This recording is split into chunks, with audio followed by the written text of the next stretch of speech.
Saudara-saudariku yang terkasih, hari ini Jumat 11 April 2025. Saya Romo Siga dari Paroki Santo Yusuf, Surabaya.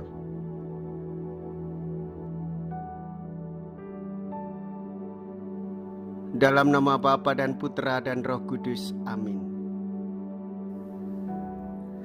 Kita telah merasakan kepahitan Jumat Agung.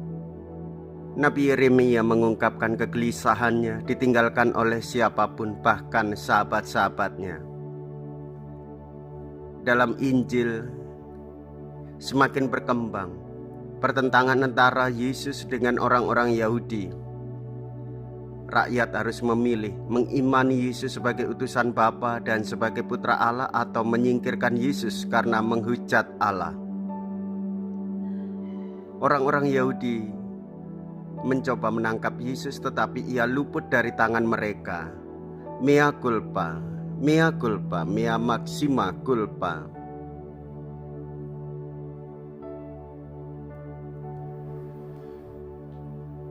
Marilah kita berdoa. Allah Bapa Maha Pengampun, kami ini orang lemah yang sering jatuh. Ampunilah kejahatan kami dan bebaskanlah kami dari belenggu dosa. Dengan pengantaraan Yesus Kristus Putra-Mu Tuhan kami, yang hidup dan berkuasa bersama dengan Dikau dalam persatuan Roh Kudus, Allah sepanjang segala masa. Amin. Tuhan bersamamu dan bersama rohmu. Inilah Injil suci menurut Yohanes. Dimuliakanlah Tuhan. Yohanes bab 10 ayat 31 sampai dengan ayat 42. Sekali peristiwa, orang-orang Yahudi mau melempari Yesus dengan batu, tetapi kata Yesus kepada mereka, "Banyak pekerjaan baik yang berasal dari Bapa-Ku kuperlihatkan kepadamu. Manakah di antaranya yang menyebabkan kamu mau melempari Aku dengan batu?" Jawab orang-orang Yahudi itu, "Bukan karena suatu perbuatan baik maka kami mau melempari engkau, melainkan karena engkau menghujat Allah dan karena engkau menyamakan dirimu dengan Allah, meskipun engkau hanya seorang manusia." Kata Yesus kepada mereka, "Tidakkah ada tertulis dalam kitab Tauratmu, Aku telah berfirman, kamu adalah Allah?" Padahal kitab suci tidak dapat dibatalkan. Maka jikalau mereka kepada siapa firman itu disampaikan disebut Allah, masihkah kamu berkata kepada Dia yang dikuduskan oleh Bapa dan yang telah diutusnya ke dalam dunia, engkau menghujat Allah? Karena Aku telah berkata, Aku anak Allah. Jikalau Aku tidak melakukan pekerjaan-pekerjaan Bapa-Ku, janganlah kamu percaya kepadaku. Tetapi jikalau Aku melakukannya dan kamu tidak mau percaya kepada-Ku, percayalah akan pekerjaan-pekerjaan itu, supaya kamu boleh mengetahui dan mengerti bahwa Bapa ada dalam Aku dan Aku di dalam Bapa. Sekali lagi mereka mencoba menangkap Yesus, tetapi Ia luput dari tangan mereka. Kemudian Yesus pergi lagi ke seberang Yordan, ke tempat Yohanes dulu membaptis orang. Lalu Ia tinggal di situ. Banyak orang datang kepadanya dan berkata, "Yohanes memang tidak membuat satu tanda pun, tetapi semua yang pernah dikatakan Yohanes tentang orang ini benar." Dan banyak orang di situ percaya kepadanya. Demikianlah sabda Tuhan. Terpujilah Kristus.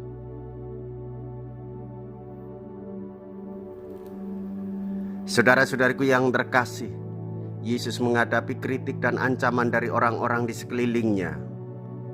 Begitu besar kasih Allah di dalam diri Tuhan Yesus. Sabda telah menjadi manusia. Kasih Yesus yang luar biasa selalu terwujud melalui pekerjaan baik yang Dia lakukan, pekerjaan yang berasal dari Allah Bapanya. Namun respon manusia terhadap kasih dan kebenaran seringkali tidak seperti yang diharapkan. Yesus melaksanakan kehendak Bapa. Pekerjaan-pekerjaannya dirasakan oleh banyak orang. Yesus menghadirkan kegembiraan dan sukacita bagi orang-orang yang menderita. Yesus mengatakan bahwa ia melakukan kehendak Bapanya. Itu berarti seluruh hidupnya, pelayanannya, dan karyanya di dunia ini diarahkan untuk memenuhi tujuan dan rencana Allah Bapa di surga. Ini semua mencakup mengajarkan kebenaran, menyembuhkan orang sakit, menunjukkan kasih dan belas kasihan. Apa yang dilakukan oleh Tuhan Yesus? Ia menyerahkan dirinya di kayu salib untuk menebus dosa-dosa umat manusia. Dosa-dosa kita, jiwa kita diselamatkan oleh Tuhan melalui peristiwa salibnya. Jikalau kita berani hidup menderita dalam Yesus, maka kita pun akan dipermuliakan di dalam Kristus. Terpujilah nama Yesus, Bunda Maria, dan Santi Yosef untuk selama-lamanya.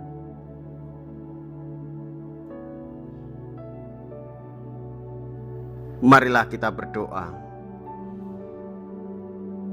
Allah Bapa, pengungsian kami, semoga kurban yang telah kami sambut selalu menjadi sumber perlindungan bagi kami dan menghindarkan kami dari segala malapetaka. Dengan pengantaraan Kristus Tuhan kami. Amin. Tuhan beserta kita, sekarang dan selama-lamanya. Semoga Allah yang Maha Kuasa memberkati saudara sekalian, Bapa dan Putra dan Roh Kudus. Amin. Saudara-saudariku yang terkasih, pergilah, ibadat sabda sudah selesai. Syukur kepada Allah.